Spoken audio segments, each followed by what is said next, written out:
ನೋಡಿ ಫ್ರೆಂಡ್ಸ್, ನಮ್ಮ ಮನೇಲಿ ಇವತ್ತು ಎಗ್ ಗ್ರೇವಿ ಯಾವ ರೀತಿ ಬಂದಿದೆ ನೋಡಿ.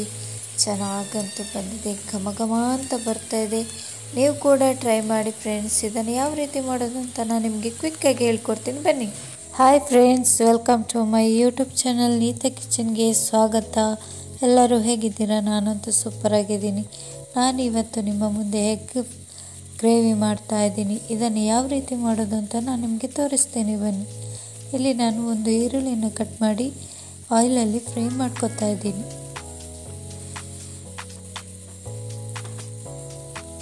ಹಾಗೆ ಇದಕ್ಕೆ ಒಂದು ಚಿಲ್ಲಿ ಹಾಕ್ತಾ ಇದ್ದೀನಿ, ಕಟ್ ಮಾಡಿರುವಂಥದ್ದು ಗ್ರೀನ್ ಚಿಲ್ಲಿ.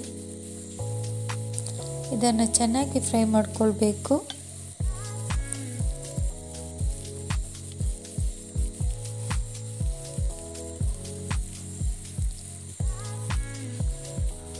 ಇದು ಸ್ವಲ್ಪ ಫ್ರೈ ಆದಮೇಲೆ ಸ್ವಲ್ಪ ಟರ್ಮರಿಕ್ ಪೌಡ್ರ್ ಹಾಕ್ತಾ ಇದ್ದೀನಿ, ಅಂದರೆ ಅರಶಿನ ಹುಡಿ.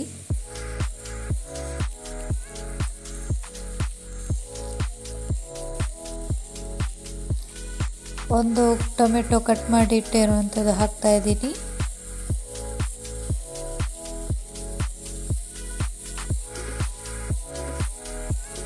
ಇದು ಚೆನ್ನಾಗಿ ಸ್ಮ್ಯಾಶ್ ಆಗುವವರೆಗೂ ಫ್ರೈ ಮಾಡ್ಕೋಬೇಕು.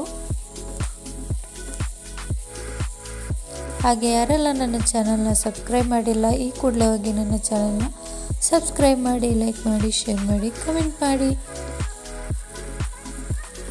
ನೋಡಿ, ಸ್ವಲ್ಪ ಸ್ವಲ್ಪನೇ ಫ್ರೈ ಆಗ್ತಾ ಬರ್ತಾ ಇದೆ.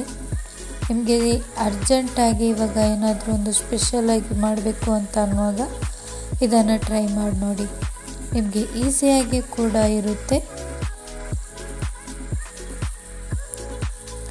ಇವಾಗ ನಾನು ಇದಕ್ಕೆ ಸ್ವಲ್ಪ ಜಿಂಜರ್ ಗಾರ್ಲಿಕ್ ಪೇಸ್ಟ್ ಹಾಕ್ತಾ ಇದ್ದೀನಿ. ಇದನ್ನು ಚೆನ್ನಾಗಿ ಮಿಕ್ಸ್ ಮಾಡಿಕೊಳ್ಬೇಕು.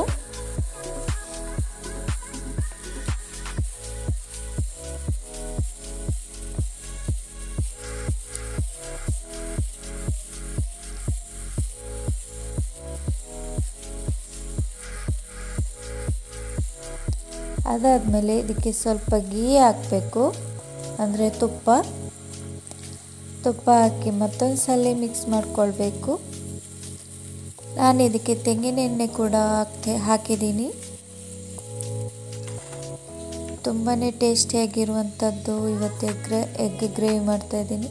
ಇದಕ್ಕೆ ಸ್ವಲ್ಪ ಚಿಲ್ಲಿ ಪೌಡ್ರು ಹಾಗೆ ಸ್ವಲ್ಪ ಗರಂ ಮಸಾಲ ಚೆನ್ನಾಗಿ ಮಿಕ್ಸ್ ಮಾಡಿಕೊಳ್ಬೇಕು.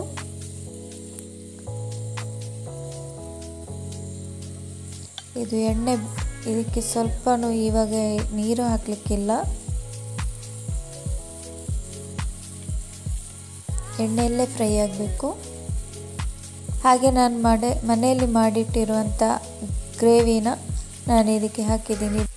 ಈ ಗ್ರೇವಿಗೆ ನಾನು ಹಾಕಿರುವಂಥ ಮಸಾಲೆ ಏನಂದರೆ ಕೊತ್ತಂಬರಿ, ಜೀರಿಗೆ, ಕಾಳುಮೆಣಸು, ಮೆಂತೆ, ಸಾಸಿವೆ ಹಾಗೆ ಬೆಳ್ಳುಳ್ಳಿ ಮತ್ತು ಒಣಮೆಣಸು 2 ಹಾಕಿ ಗ್ರೈಂಡ್ ಮಾಡಿ ಮಸಾಲೆ ಹಾಕಿದ್ದೀನಿ ಇದಕ್ಕೆ. ಹಾಗೆ ರುಚಿಗೆ ತಕ್ಕಷ್ಟು ಉಪ್ಪು ಕೂಡ ಹಾಕ್ತಾ ಇದ್ದೀನಿ. ಹಾಗೆ ಯಾರೆಲ್ಲ ನನ್ನ ಚಾನಲ್ನ ಈವರೆಗೂ ಹೋಗಿಲ್ಲ ಅಂದರೆ ಈ ಕೂಡಲೇ ಹೋಗಿ ನನ್ನ ಚಾನಲ್ನ ಸಬ್ಸ್ಕ್ರೈಬ್ ಮಾಡಿ, ಲೈಕ್ ಮಾಡಿ, ಶೇರ್ ಮಾಡಿ, ಕಮೆಂಟ್ ಮಾಡಿ. ಓಕೆ, ಬನ್ನಿ ಹಾಗಾದರೆ ವಿಡಿಯೋ ಕಂಟಿನ್ಯೂ ಮಾಡುವ.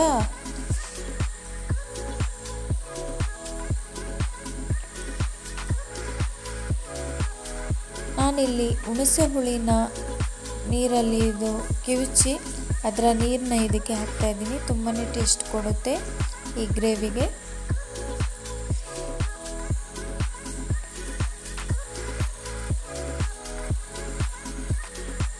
ಹಾಗೆ ನಾನು 4 ಮೊಟ್ಟೆ ತಗೊಂಡಿದ್ದೀನಿ. 4 ಮೊಟ್ಟೆ ಹಾಕ್ತಾ ಇದ್ದೀನಿ ಇದಕ್ಕೆ. ಮೊಟ್ಟೆ ಹಾಕಿದ ಕೂಡಲೇ ಸ್ವಲ್ಪ ಒಂದು 5 ನಿಮಿಷ ಹಾಗೆಯೇ ಬಿಟ್ಟು ಮತ್ತೆ ಅದನ್ನು ಮಿಕ್ಸ್ ಮಾಡಿಕೊಳ್ಬೇಕು. ಯಾಕಂದರೆ ಮೊಟ್ಟೆ ಸ್ವಲ್ಪನೇ ಬೇಯಬೇಕಲ್ಲ, ಅದಕ್ಕೆ. ನೋಡಿ, ಈ ಥರ ಬಿಡಿಸ್ಕೊಳ್ಬೇಕು ಮೊಟ್ಟೆನ.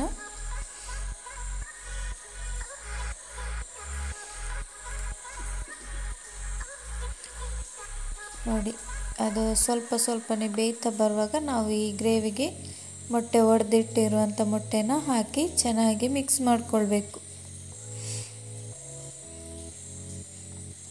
ಸ್ಲೋ ಮೀಡಿಯಮಲ್ಲಿ ಇಡಬೇಕು, ಇಲ್ಲಾಂದರೆ ತಳ ಹಿಡಿಯುತ್ತೆ. ಅದಕ್ಕೋಸ್ಕರ ಹಾಗೆ ಸ್ವಲ್ಪ ನಿಮಗೆ ಖಾರ ಕಡಿಮೆ ಆದರೆ ಚಿಲ್ಲಿ ಪೌಡ್ರ್ ಹಾಕ್ಕೊಳ್ಬೋದು. ನನಗೆ ಇಲ್ಲಿ ಖಾರ ಕಡಿಮೆ ಆಗಿದೆ, ಅದಕ್ಕೆ ನಾನು ಚಿಲ್ಲಿ ಪೌಡ್ರ್ ಹಾಕಿದ್ದೀನಿ.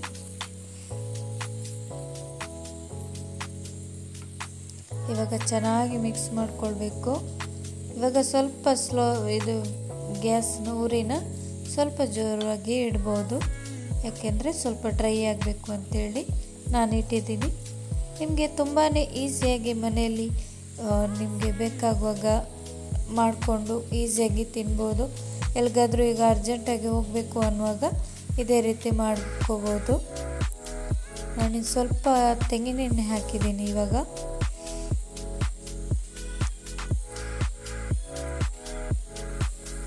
ನೋಡಿ ಯಾವ ರೀತಿ ಬಂದಿದೆ ಇವತ್ತಿನ ಗ್ರೇವಿ ನೋಡಿ. Okay friends, thank you for watching. ಇದೇ ರೀತಿ ನನ್ನ ವಿಡಿಯೋನ ನೋಡಿ ಸಪೋರ್ಟ್ ಮಾಡ್ತಾ ಬನ್ನಿ. ಬಾಯ್.